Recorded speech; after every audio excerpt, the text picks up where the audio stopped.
Welcome back to another King Films video. Today we will have the NCAA basketball Week 3 weekend predictions and betting locks. Please be sure to like and subscribe to the channel because 97% of our viewers do not subscribe. So be sure to hit that subscribe button. Let's start off with a recap of last week. We went 3-3 in betting locks, which is fine. Another game got canceled. And we went 8-5 in total on the game predictions. I don't really sweat the game predictions because I don't pick a lot of the easier games, such as like Gonzaga playing Portland or something like that. So we predict more of the competitive games that we can. So an 8-5 record is not ideal, but it's fine for this week. Starting out with this week's 8 locks, we actually only have 7 because of the Oklahoma State game getting postponed. So sorry about that. Let's start off with the Baylor-Texas Tech highly anticipated matchup. Texas Tech has a close loss to Kansas, but wins over Oklahoma and a great win over Texas this week via the Mac McClung game winner. So expect Texas Tech to rise in the rankings even if they lose this game to Baylor here. This one should be a really good matchup. Baylor's wins over Illinois, Oklahoma, and TCU. Maceo Teague and Jared Butler are great players for this team, and they rank top 6 in offense and defense, so it's a great all-around team. I've got Baylor to win this one and covered the spread of 3.5 points. Next up, we've got another ranked game. We've got Michigan and Minnesota, and Minnesota's pretty desperate here. They've lost 2 in a row, but these are hard teams they played. The first one was Michigan at Michigan. It was a blowout, and then they lost to Iowa as well. Haven't played a game this week, but this is a ranked-on-ranked matchup, so expect it to be competitive. Minnesota has Carr, Robbins, and Gotch. They're good for 40 a night combined. They've got a win over Iowa, Michigan State, St. Louis, and Ohio State, so this is a very good team in terms of that March Madness resume, but I don't see them getting it done here. So I'm taking Michigan and the spread. Michigan's got Livers, Dickinson, and they average 30 a game for this team. They've got wins over Minnesota, Wisconsin, and Northwestern, and this is the second team overall in strength of record, and that's what I think this team should be ranked in the AP poll right now, number 2. Next up, we've got Virginia and Clemson, and Virginia is still a team that I think is a bit overrated here. They've still got the Kihei, Clark, Huff, and Hauser trio, and all of those guys are good for 10 a game. This is a very defensive team, but they just don't have any really good wins, and they have that bad loss to San Francisco, who we will get to later.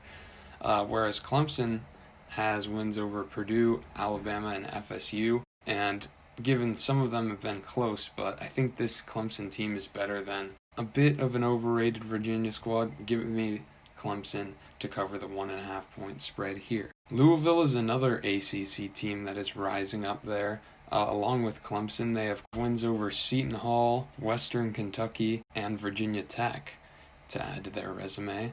And this is overall a pretty good Louisville team, but don't sleep on this Miami team, and I certainly am not. They have a win over NC State. Not many good wins, but they're a dangerous team because they have 3-point or less losses to UNC, Clemson, and Virginia Tech. And Clemson played Louisville very competitively. So I see this one being a very competitive game for Louisville on the road, but don't let that Miami 5-6 record fool you. They are a good team. Give me Louisville to cover, however, 3.5 points. Missouri is coming off a loss to Mississippi State and COVID issues. They also have wins over Illinois, Oregon, and Arkansas. And Texas A&M is coming off a win to that same Mississippi State team. Worth mentioning that both of these two teams played them on the road. But that transitive property is not going to be good enough here because Texas A&M is by far the worst team in this matchup. Even though they're at home, give me Missouri to cover the 3.5 point spread despite the COVID issues. Next up, we've got Arkansas and Alabama, and Arkansas hasn't really beat any SEC top-tier teams yet this season, and they've kind of fallen off since a 9-0, I believe, start, whereas Alabama has wins over Tennessee, Florida, Ole Miss, and Providence, and this team is on a roll, doing very well in SEC conference play. Give me Alabama to cover the 3.5 point spread. Finally, we've got one out west. BYU with wins over Utah State, San Diego State, and St. Mary's that they just got this last Thursday, although I'll give them the fact that it was a very lucky win over St. Mary's. Against the USF team with a win over Virginia, but as you can see by the 6 losses in the loss column, they're a pretty inconsistent team as well. This should be a pretty competitive game, but give me BYU to win and cover that 1.5 point spread. Moving on to Saturday's other notable games portion of the show, we've got Illinois against Ohio State. This Illinois team has 2 great players in Dosunmu and Cockburn, who average 40 a night combined, and they have wins over Duke, Northwestern, and Minnesota. But give me a rolling Ohio State team here with Lydell and Washington. They've got wins over Rutgers. That's 2 wins over Rutgers. And Northwestern, so that's a common win between these two. And I will note that Illinois had to have a miraculous comeback against Northwestern to win that one. In Big Ten play, you don't really know what's going to happen. That's why this isn't a best bet. But give me Ohio State. They're rolling right now, and I think they'll pick up another one. Another early game, we've got UNC and FSU. And UNC, I'm still not sold on this team. They always win close, so give me Florida State here, who I also think is a bit overrated. I mean, neither of these teams are ranked, but they are receiving votes, so give me Florida State to win this one, as they do have wins over Florida, Indiana, and NC State. Next up, we've got SDSU and Utah State, and this is a game that actually happened also on Thursday, as the Mountain West goes with those doubleheader type games. So the first one was at Utah State. Utah State took it, so I've got SDSU, a competitive team with Utah State, to bounce back and win this matchup. SDSU has Matt Mitchell and Jordan Shackle. These are 2 great players for them, and they've got wins over UCLA and St. Mary's.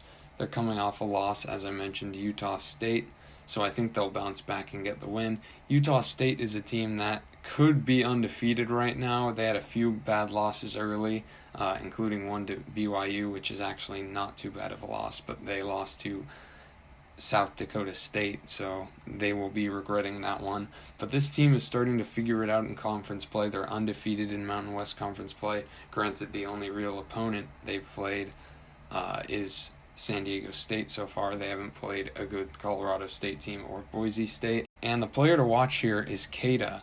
He leads the team in literally every stat, and if you watch for him, he's hard to miss. He's the center at 7 feet. Another West Coast game, we've got Gonzaga, who we haven't actually talked about on this show yet because they've just been playing not great WCC competition in the first 2 games. This is a loaded team with Kispert, Ayai, who dropped the triple-double, Timmy, Suggs, and Nimhard. They've got wins over Kansas, WVU, Iowa, and Virginia.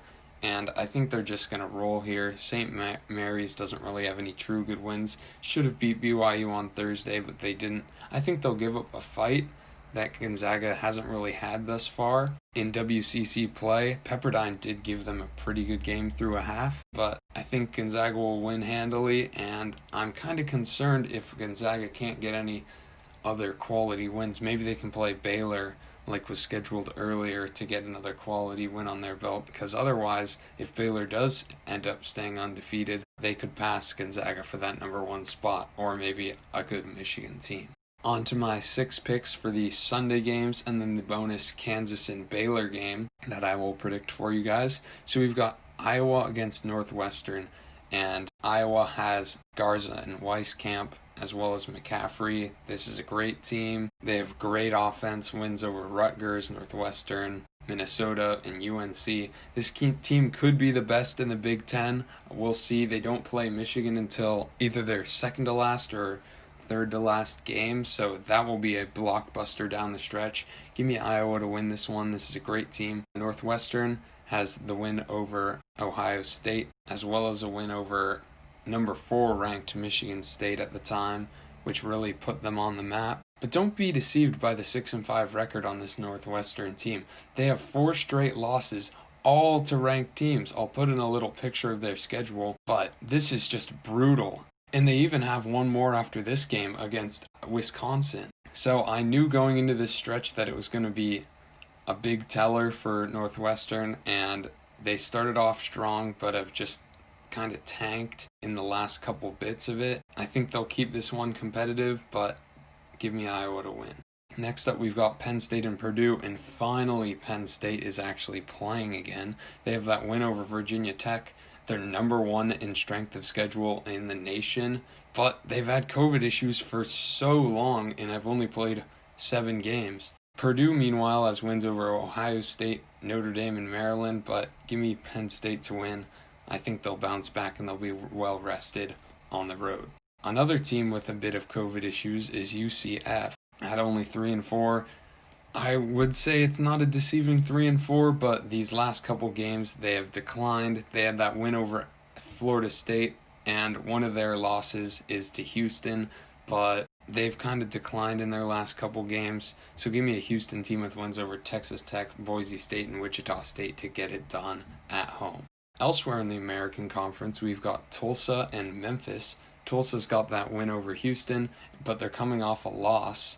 Meanwhile, Memphis has a win over St. Mary's in their first game of the season.